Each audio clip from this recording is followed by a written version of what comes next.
Wealth has never been about fairness, morality, or even intelligence. It is and always has been about power. The poor comfort themselves with fairy tales of justice, karma, or divine fairness. But these stories are merely illusions to keep them submissive. The truth is, brutal wealth gravitates toward those who dare to seize it, who treat it not as a gift to be deserved, but as a force to be taken and controlled. If you wish to become rich, the first step is to abandon every childish idea that the world owes you anything, that hard work alone will lift you, or that society will reward you out of kindness. Wealth is not about deserving. It is about positioning, leveraging, and taking power where others hesitate. The man who views wealth as morality is already defeated. He thinks that being good will bring him fortune, that fairness will be repaid with abundance. But life has never been fair, and money has never bowed to goodness. The wealthy are not saints, they are strategists. They understand that wealth is a weapon in the war of survival, a shield against dependency, and a throne from which influence flows. When you control wealth, you command the attention of the world. Without it, your words are whispers in a storm, drowned out, ignored, and forgotten. You must understand that wealth is a form of dominance. When you walk into a room with money, your presence is different. People listen not because your ideas are better, but because your power forces them to listen. You have leverage over those who need something from you. You have freedom to say what others cannot. You have the ability to bend circumstances in your favor. The moral man clings to ideals, while the wealthy man bends the world to his will. That is why wealth matters, not for the sake of gold itself, but for the authority it grants. To see wealth as power is to strip away the illusions that keep the majority enslaved. The system wants you to believe money is scarce, that it belongs only to the lucky or the chosen. But scarcity is manufactured, and those who understand this can turn even the smallest resource into something greater. Money multiplies not in the hands of the fearful, but in the hands of the ruthless.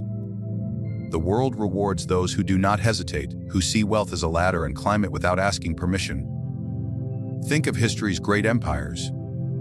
They were not built on kindness or fairness. They were built on the ruthless accumulation of resources, on the ability to take, hold, and expand wealth against all resistance.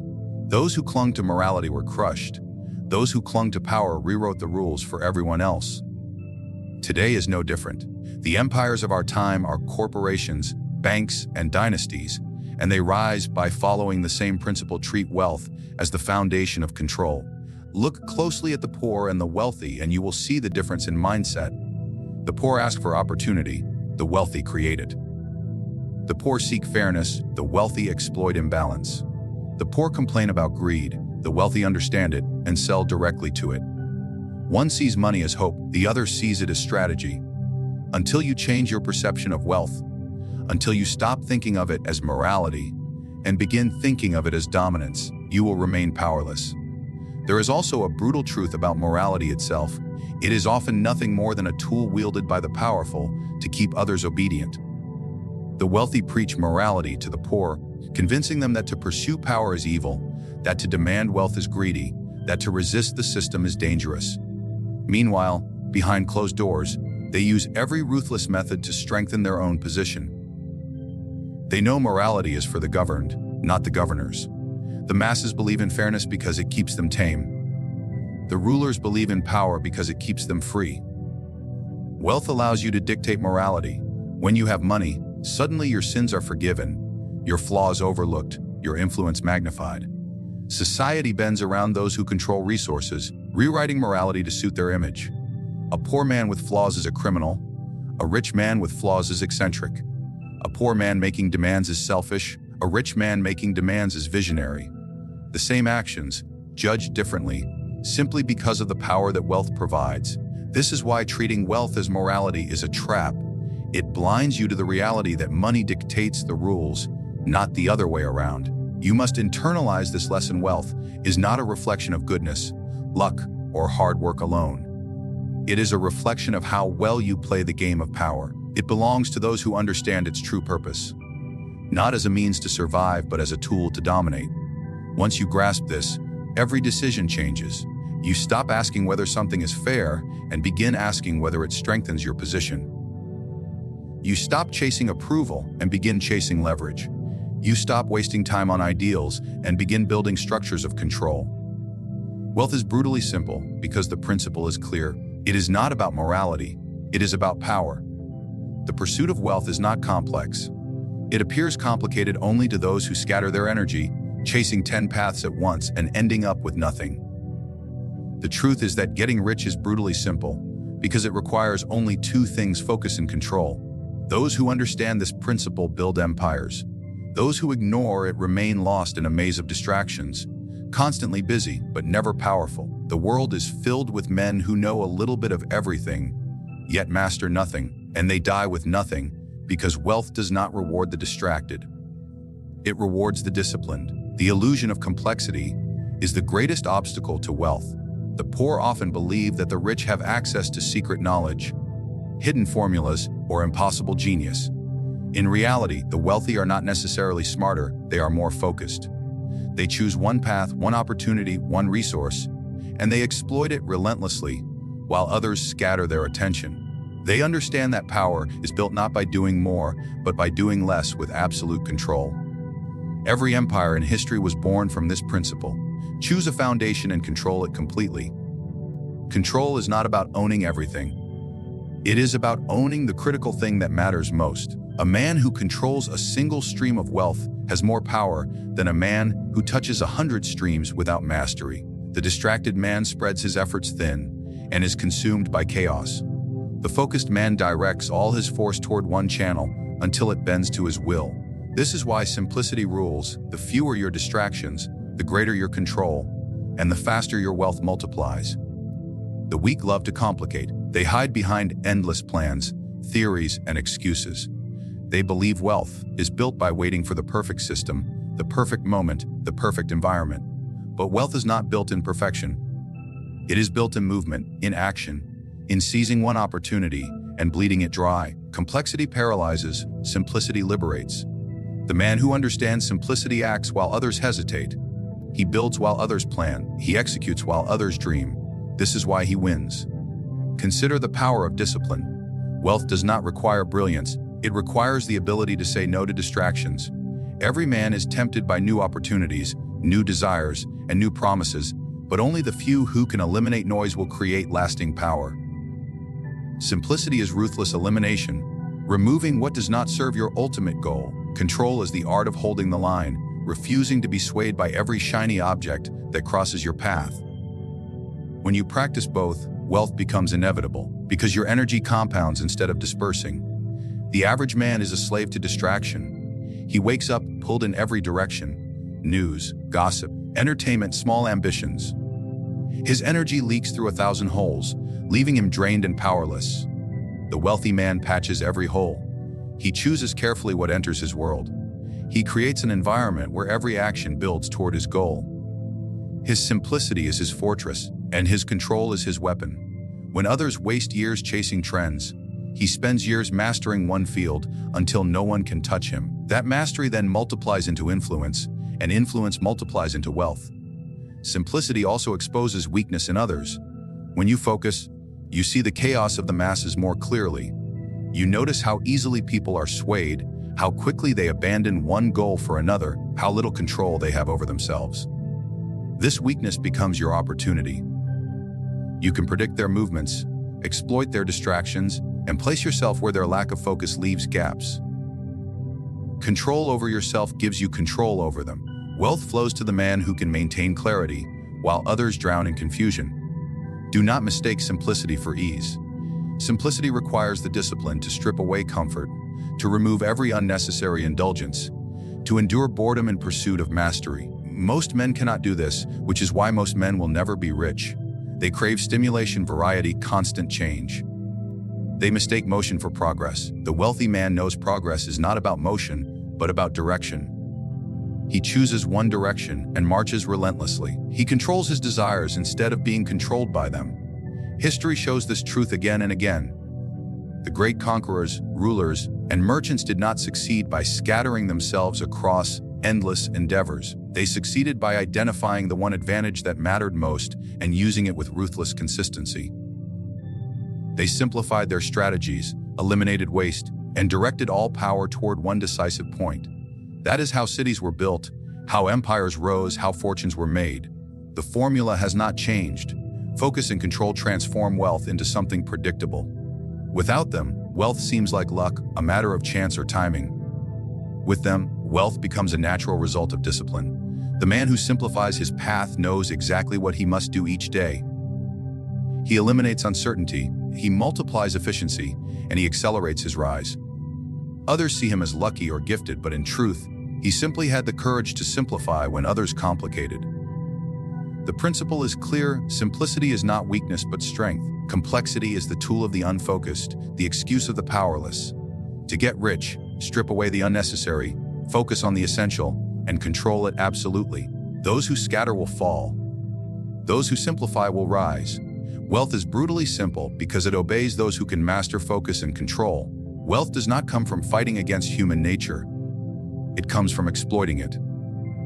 Men remain poor because they believe people are rational, that buyers make decisions based on logic, that leaders rise purely on merit, that society rewards truth.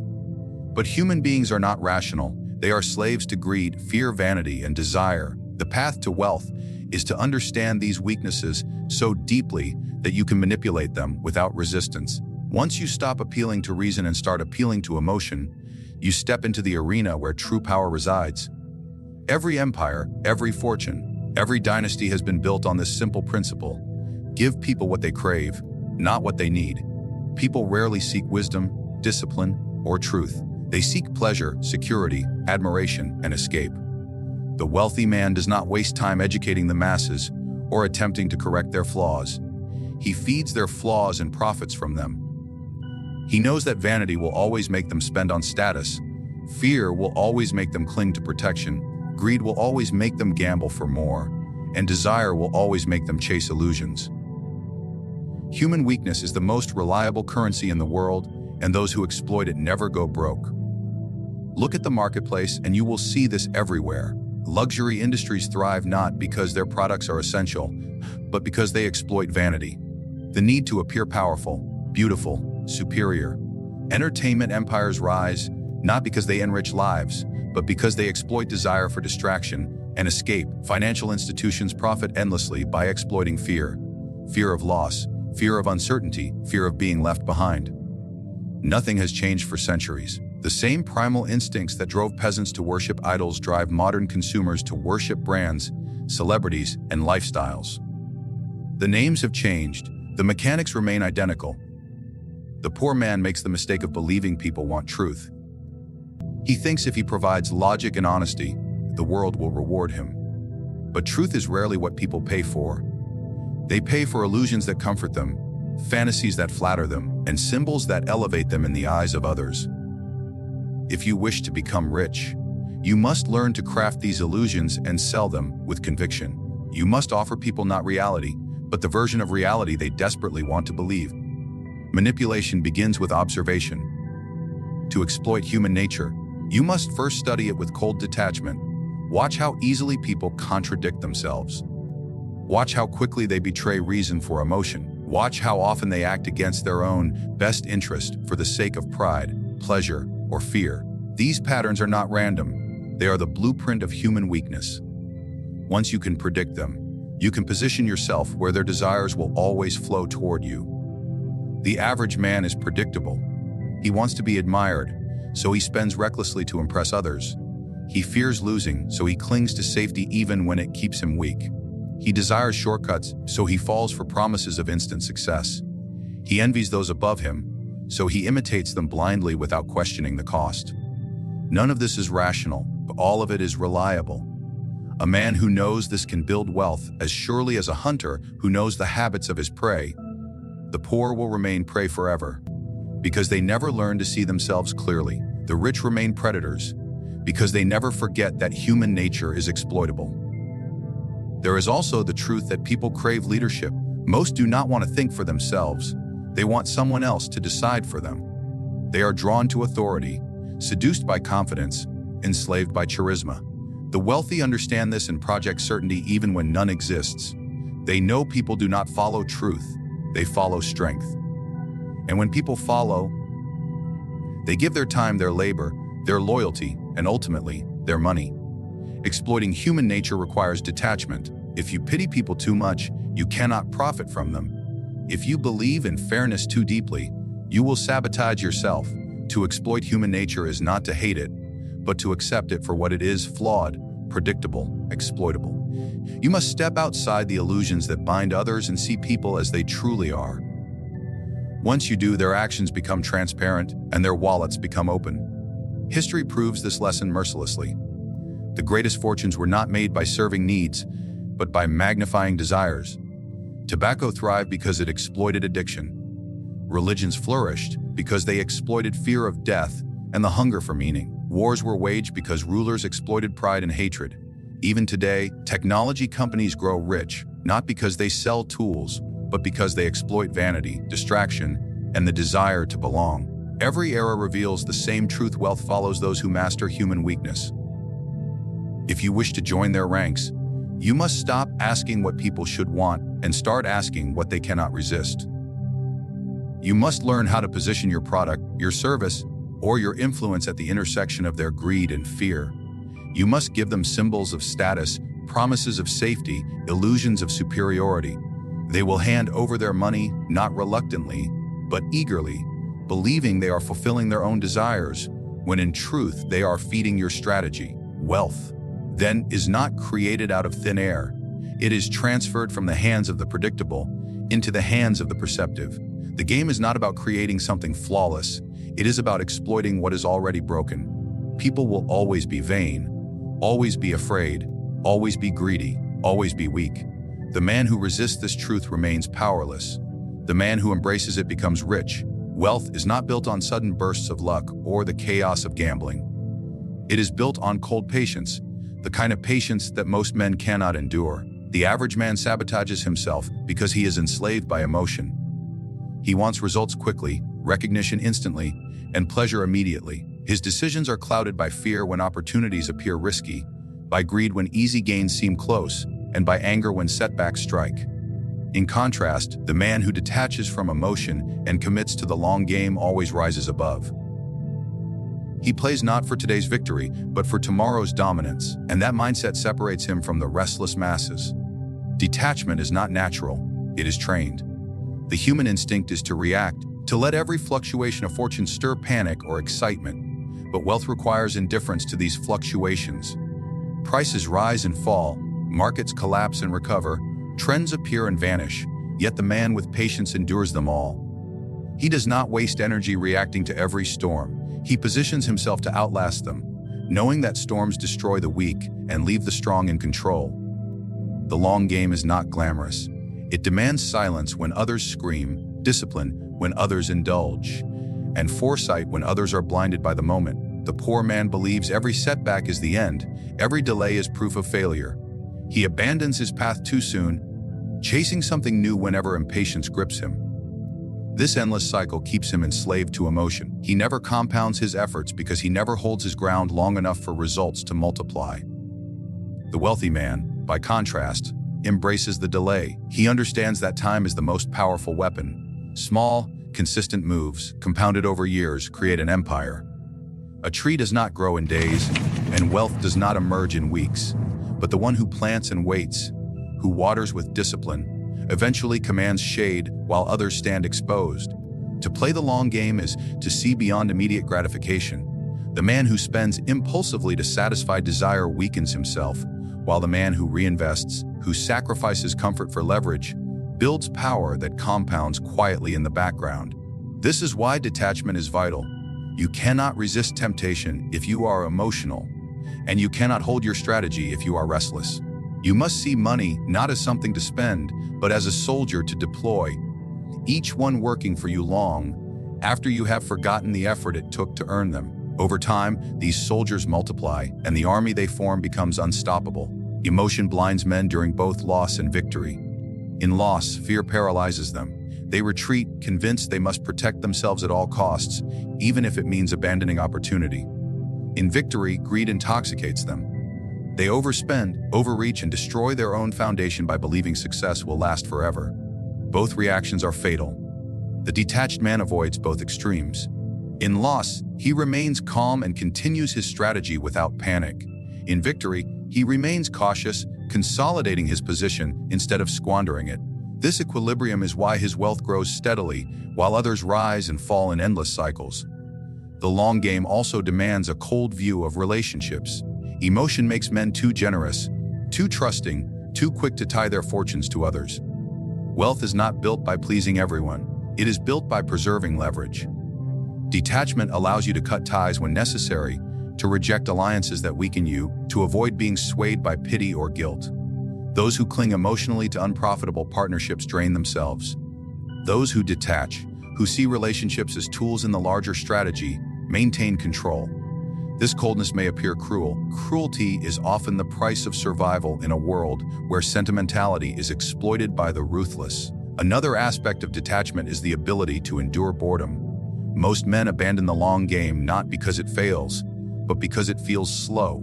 They want excitement, constant stimulation, visible progress every day. But true wealth grows quietly, almost invisibly, until one day it explodes into undeniable presence. The detached man does not need to be entertained. He understands that repetition, discipline, and patience are the engines of fortune. He does not abandon his path because it feels monotonous. He embraces monotony as proof that his strategy is working. The long game requires vision. Emotion looks only at the present. Detachment sees years ahead. The detached man acts today with tomorrow in mind. He is willing to sacrifice comfort now for power later, to appear foolish in the short term, to dominate in the long term. This vision allows him to do what others will not. He invests when others panic. He waits when others rush. He acts when others freeze. Over time, these decisions accumulate into a gap so wide that the emotional cannot hope to catch him. History honors those who mastered patience. Conquerors who built empires did not win every battle. They won the war by enduring when others surrendered. Merchants who amassed dynasties did not profit from every transaction. They profited from decades of persistence. The same law governs today. The world worships quick riches and overnight success. But behind every story of lasting wealth lies years of silent endurance, of resisting the lure of short-term pleasure for the reward of long-term power. Detach from emotion, and you will see the game as it truly is. Play the long game, and you will outlast everyone else. Wealth flows not to the cleverest, nor to the loudest, but to the man who can wait longer than the rest, cold, patient, and relentless. Wealth is not a mystery, not a game of chance, and not a reward for goodness. It is brutally simple once you strip away the illusions that enslave the masses.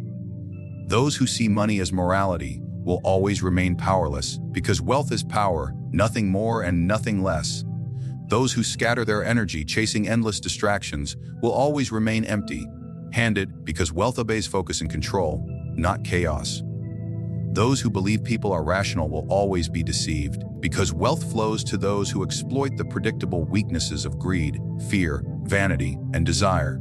And those who remain slaves to emotion will always sabotage themselves, because true wealth belongs to the detached, who can play the long game with cold patience. The formula has never changed, and it never will. Power belongs to those who understand that money is not fair, not emotional, not complicated. It is a tool, a weapon, and a throne for those willing to claim it. Strip away morality, strip away distraction, strip away illusion, strip away impatience, and you are left with the essence of wealth control. The man who masters this essence does not beg for riches, he commands them. He does not hope for opportunity, he creates it. He does not bend to the rules of others, he writes his own. Wealth is brutally simple, and those who dare to accept this truth will always rise above those who cling to comforting lies.